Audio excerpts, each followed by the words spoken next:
You know what's better than wrestling? Everything on earth. Getting a cobra and putting it directly on your fucking veins for it to bite into, man. This is getting out of control, man. SmackDown was usually like at least a bit of respite from the horrible awfulness of the main roster, but it's just become Raw by extension. And this whole wild card rule just made it Raw. It's Raw now. Just call it Raw 2. The sequel. Right, And sequels suck. Anyway, man. Look, I'll admit that there was one moment in this SmackDown that made me not regret living. But we'll talk about that. We're going to talk about the horrible, sucky shit that happened. And if anything good happened, I guess we'll talk about that too. Mm-hmm. One of these days, we're going to have one where the good comes out on top. Mm-hmm. One of these days. I don't know, man. Anyway, the whole affair started with Kofi coming out and doing this whole, inspirational hero bit, which, can run a fucking face to the ground. Yeah. There's very few people that could pull off the I'm an inspirational guy angle. Old. So this is just the start of that, sort of, because they pushed it to a new level. He went to Africa. So what are you going to say? The alternative is to say, fuck Africa. So, of course, you're going to side with Kofi. So, that's good. At least they didn't stretch him too thin this time. However, and I don't know how I failed to mention the previous two videos, Dolph comes out at this point. Oh, yeah. And Dolph is doing this thing. He came back and he's been beating on Kofi. And they're going to have this thing and Super Showdown, which will hopefully just end this stupid feud. It's annoying. It's god awful. If there's one thing that's more annoying than the Shane thing, it's this Dolph angle. And the weird part is that it's basically what he's been doing the whole time, only now he feels more whiny and even more entitled. Now, I love Dolph. He's been shafting himself. Yeah. But you couldn't come up with something better than this? Same guy. And then they kind of threw the Batista thing at him where he just repeats the same thing over and over again. It should have been me. Oh, golly, man. Dude, it's terrible. Every time he says that, I want to punch my gonads into my fucking leg meat. Dude, I can't explain how much hair I pulled out of my freaking ball sack. Just every time I hear that shit, man, it should have been me. As we all know, you have a trimmed ball sack. That's pretty impressive. That's why, because I've been watching these Dolph things. Anyway, he comes out and rants, and yeah, it should have been him, blah, blah, blah. Yes, this has been your fucking shtick for years, only now somehow it's 10,000 times worse than ever. Whatever. He goes away, and then it leads to this match with KO and Sami Zayn against the New Day. The New Day come up victorious. The match is whatever. It's not great. It's not bad, but at least it's not. It should have been me. At least it's not that. And New Day ends up getting the win. All right. Except that, guess what? It should have been me. Yes, that's right. Dolph comes up and attacks them, and then my life ends right then and there. I hate it, man. I'm so glad that Super Showdown is just hopefully going to end this stupid feud. Because clearly that's all they brought Dolph Ziggler for. To have this one match over there and that's it. Hopefully. And he'll probably just go back to, doing comedy bits and regretting fucking Amy Schumer. Yeah. Anyway, I regret my life during that first part. It was terrible. And it was only followed by worse. That's right. It was a terrible and it was followed by worse? Yes. It was a terrible. It's actually labeled as that. Yeah, man, it was followed by worse with fucking Shane and his endless caterwauling about the stupid Roman and this thing, it's terrible, man. Okay, so whatever. That happens. It's awful. Let's forget about it, please. Next up is a moment of bliss with Alexa being one of the wild cards, I guess. She comes out and she's going to interview Bayley. Of course, she does her whole coffee shtick, which is now a thing. And that's fine, whatever. Anything but it should have been me is fine at this point. And they did introduce the idea that there's going to be a triple threat match between Alexa, Charlotte, and Carmella, who both come out and interrupt for the opportunity to go up against Bayley. And Charlotte, manipulated the circumstances with Shane to get all this done. Cool. That should be a decent match. I hoped. So we have that to look forward to. But what came next was something that sucked massive anus. And that's this 24/7 belt. Again, even though it was saved on Raw last time, it plummets back down to the depths of hell as Truth is, of course, running away from everybody, and he's like, I'm tired. This is ruining my life. I've been trying to call Shane about this. He ends up getting a call from Shane, and they set up like a standard match between him and Elias, and it's a lumberjack match. But none of the lumberjacks at that point can claim the 24/7 title during the match.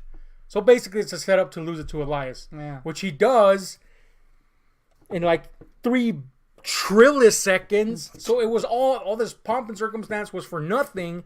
Elias ends up getting the win, but then he's attacked by everybody once the match is over. And the lumberjack, all right, that's kind of amusing, I guess. This is stupid though.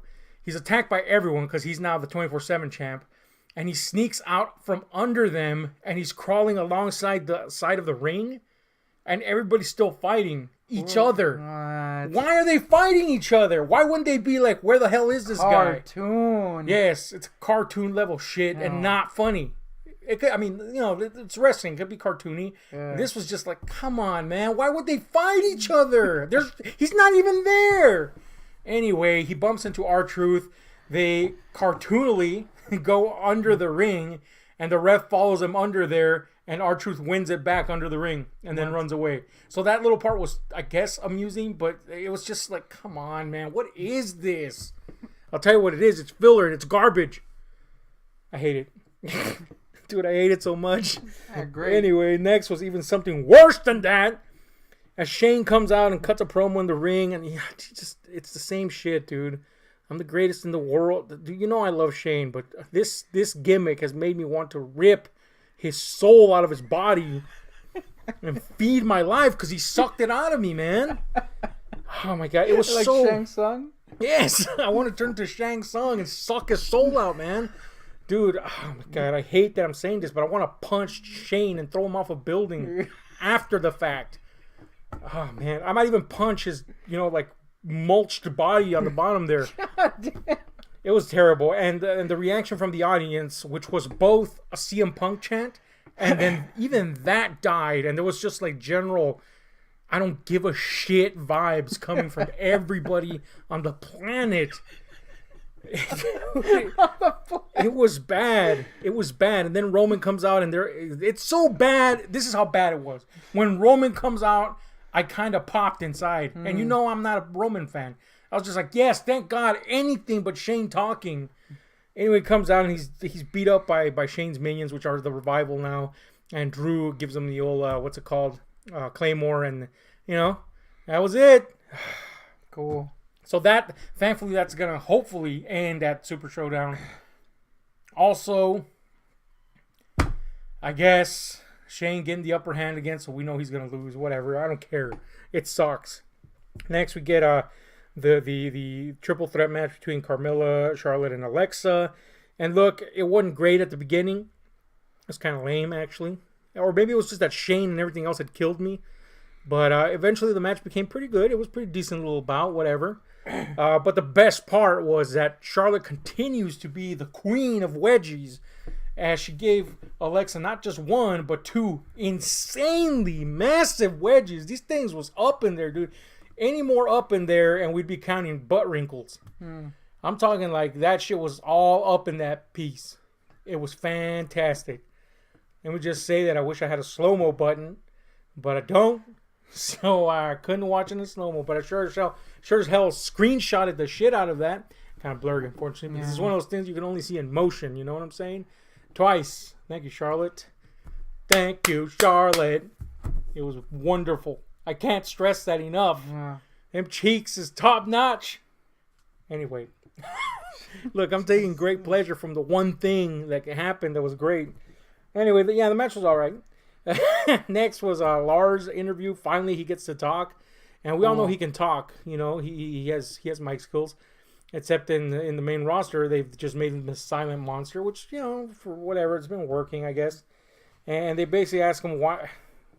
First of all, Kayla Braxton's awful actress, but whatever.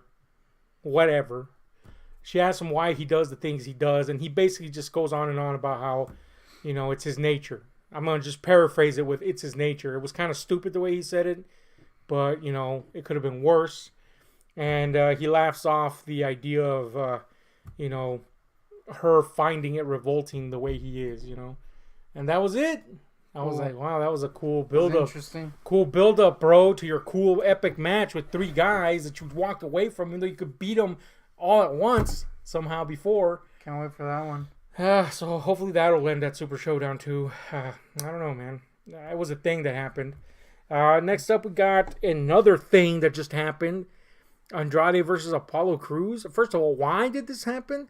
My question was answered right away. And, it was interrupted by Finn Balor, and it's all, building up to their match at Super Showdown, which honestly, in terms of the athleticism, will probably be a very interesting match. And, they built up the feud well enough. So I guess I don't really have any complaints other than why even bother to do this? Apollo probably feels like shit because he didn't even get to do jack squat except get slapped around for a few seconds before Finn Balor came in and he himself got slapped around. I honestly hope Andrade wins the match just because Finn needs to get rebuilt still. Anyway, Fish face. the actual best part of the night, besides Alexa's glorious butt globes, was the ending. And it was a mirror response to the ending of Raw, which was Undertaker came out and, basically issued his warning to Goldberg and his desire to see the one true Goldberg come and kick his ass. We all knew that was a bad idea. But anyway, Goldberg comes out and you know what? Lo and behold, it still works, man. The little build up to Goldberg still works, unlike the effect that the Undies build up had. The Undies is dead, dude. That's not great. He's just not impressive anymore. I'm sorry. I love him, but underwear he's underwear now. He's looking like Kelsey That's right. Grammer. Underwear. Yeah, he is looking like Kelsey Grammer.